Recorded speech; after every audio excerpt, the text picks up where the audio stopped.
What's up, everybody? Ryan Constantino here with Upper State Entertainment, and welcome to the behind-the-scenes commentary for my latest short film, Robot Mitzvah. Hey, Barney, you mind hooking it up with another drink?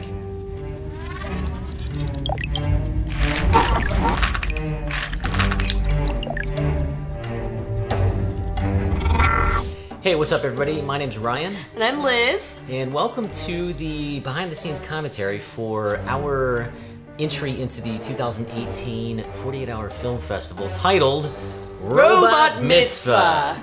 The film festival did things a little bit differently this year. Usually, you pick a genre out of a hat, and if you don't like that genre, you can trade it in for a different one. A different one and usually those selections are like not difficult. Yeah, they're not very fun. Mm-hmm. But this year they did it a little differently, where you actually go to the kickoff event. And you draw two genres, and you can decide which one out of those two to do. So I went to the kickoff event, and I pulled coming of age or sci-fi. Part of the contest is to use some required elements for it. So there's a prop, a line, a character, and whatever your genre is. So Max played our required character, which was Kip Wallace, an event planner. We had to use a ball, so that was Evan with his tennis ball talking about tennis with his son robot, and the required line was, "It's not as easy as it looks."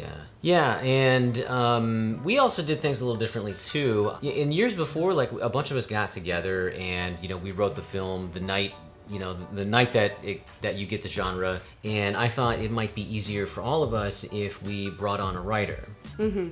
Have somebody step in and write the script. We'll go to bed, get ready, reasonable hour, and just be ready to work in the morning. So we did that. We got somebody to write the script. We woke up the next morning and read it. It was way too long, too many different setups and locations. It just turned out that it just didn't work out.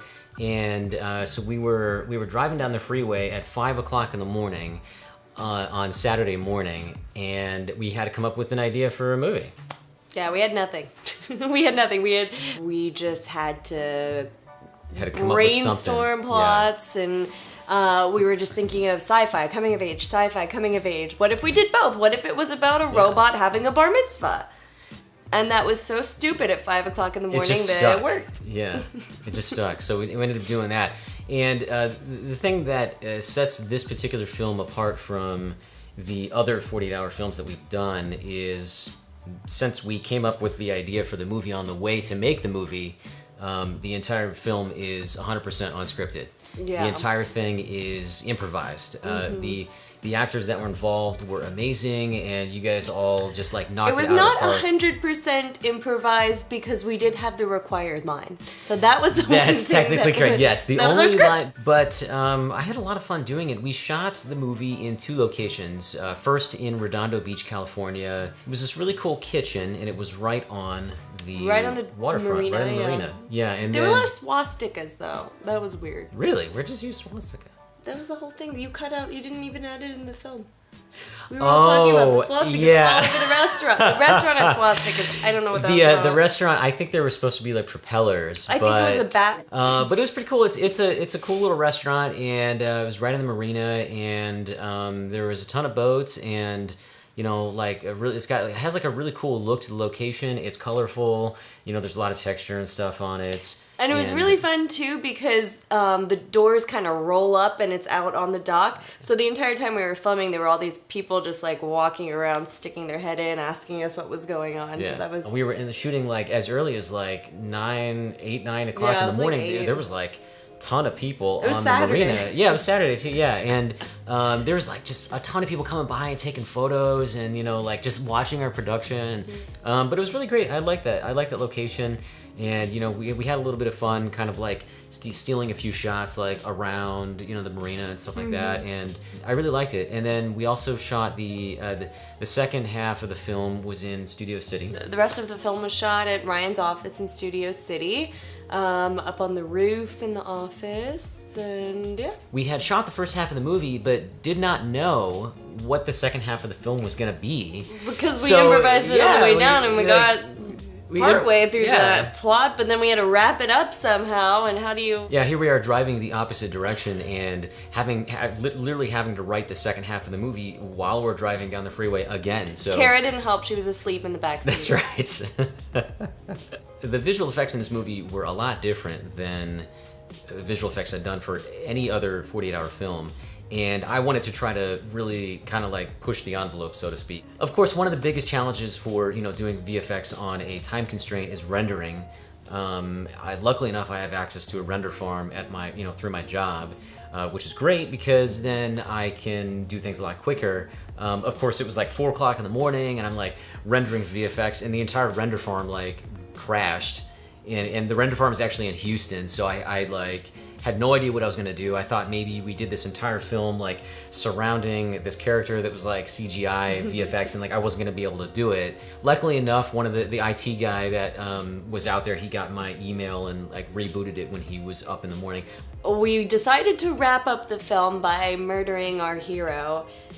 But then we realized we didn't have a prop gun. If you look closely at the shot of her standing there talking to Barney, there's like a piece of gaff tape on her hand. I forgot to like erase that from the previous frame because I had to have something to motion track. I just had Liz like hold up her hand like this, and I just tracked it in Mocha and just put a gun on the end, having her holding a gun.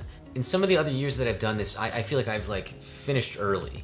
Like, like the deadline for handing in your film is like 7 p.m. on Sunday.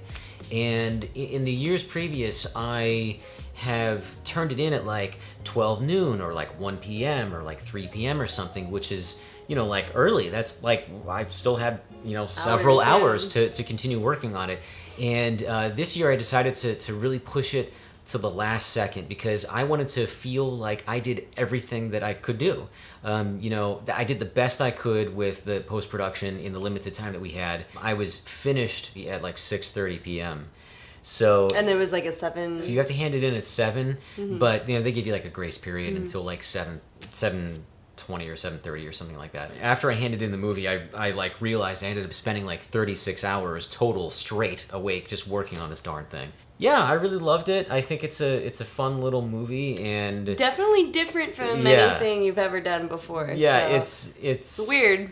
It's weird, and it's kind of dark. It's kind of like a dark comedy, and it's sci-fi, and I think it's hilarious. I think all the actors that were involved were like really amazing, and they did such a great job. Evan and Max got nominated for Best Actor, Best Supporting Actor. This is actually the 5th year that I've done the 40-hour film contest, starting from, I did a musical, I did a drama,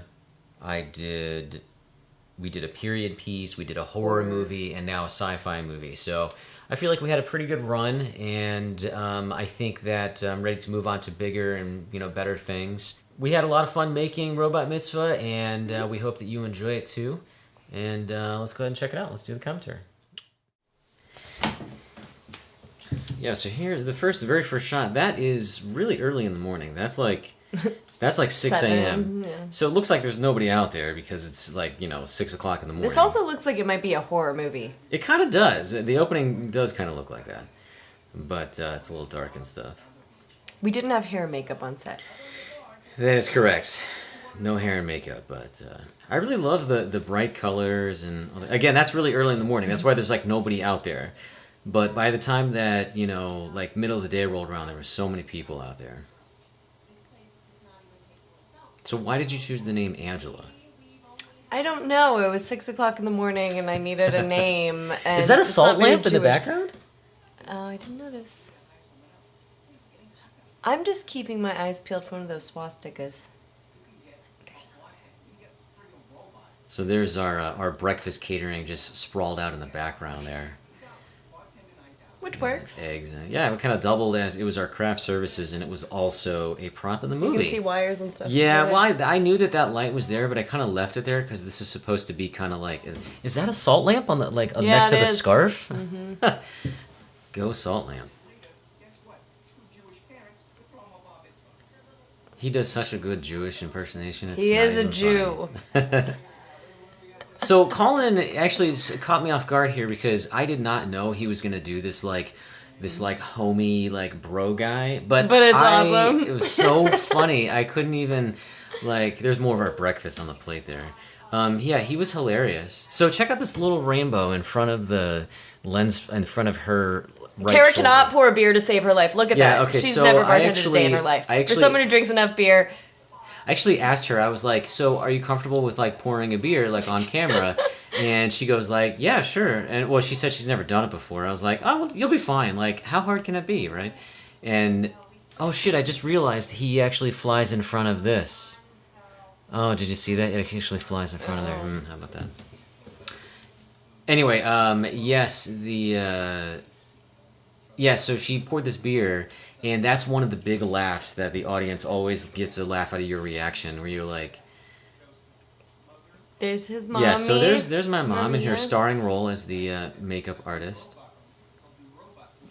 Dude, Max is so funny. I have no idea where he got this from, but like with his like eccentric, flamboyant character, it's so funny. I think the so scarf Max actually, really made the character. It really did. It really put the button sweater on it. around the shoulders. Max actually got nominated for Best Supporting Actor for his performance here, and he did great. He did really great. Yeah. That was also the audience gets a really big laugh out of him when he says, "By the seagulls, it'll be great. I'm okay with it." That's a great laugh too. As easy as it looks. There's that required line, yeah. Interestingly enough, that's the only chunk of a scene where that's not taking place like as an interview here. Right.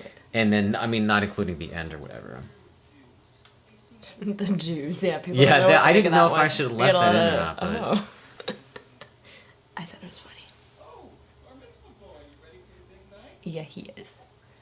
So we chose to not give Barney a voice, you know, like an actual like speaking voice, because I thought it might be, you know, a little more interesting to hear him kind of bleep and bloop, and then there's this mystery of whether or not you guys can understand him or not. Mm-hmm. But I'd like to think that in the future that, you know, like, you know, we're so used to blips and bleeps that perhaps you learn a vocabulary of like robotic beeping. I thought that could be pretty funny too. I just think he's very expressive with what his bleeps are saying. He is, yes. I don't know what happened to Evan here. Evan, he was getting a little verklempt, and which is also great too. So there's black marks on the cutting board there. That's actually little pieces of gaff tape I put on the cutting board to. This is the saddest bar mitzvah for tracking markers. Yeah, look at that. That's there's like just a little bit of random everything. Max did a really great scene where he did a line of coke in the bathroom, but I don't think we used that. Did not use that.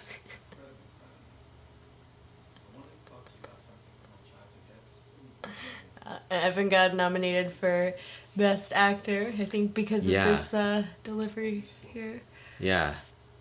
And this is my office before the desks got moved around and everything. And there's that tennis ball. I love this shot because it's actually like it's different than the other ones where, you know, it was like it switches over to like a kind of a cinematic view where the scene is happening in front of us. And I think it was a good transition with that party and everything. I mean, he suggested it would have been nice to cut back to Barney earlier if I had more time, but yeah, you got a lot of stray hairs going on there. Yeah, well, we didn't have hair and makeup. Your mom was like your mom parents. So look at the little piece of tape down there and on your hand. I really want a boat now. There's that VFX gun. And that rooftop scene. And there you go. That was Robot Mitzvah. It's very strange. It's almost like when I watch it, I kind of go like... It's like three different things. It's like a reality show, and then it's It's also kind of like a... Noir. Yeah, it's kind of like a comedy. I think it's a dark comedy.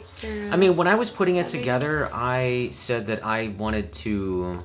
Like, I wanted to put this at the end with his eyeballs because I felt so bad shooting him at the end of the movie. Maybe he lives. Maybe he lives. Okay, well that wraps it up for the behind-the-scenes commentary for Robot Mitzvah, a sci-fi coming-of-age short film for the 2018 48-Hour Film Festival. Hope you guys enjoyed it. Of course, subscribe, comment below, and we'll see you next time.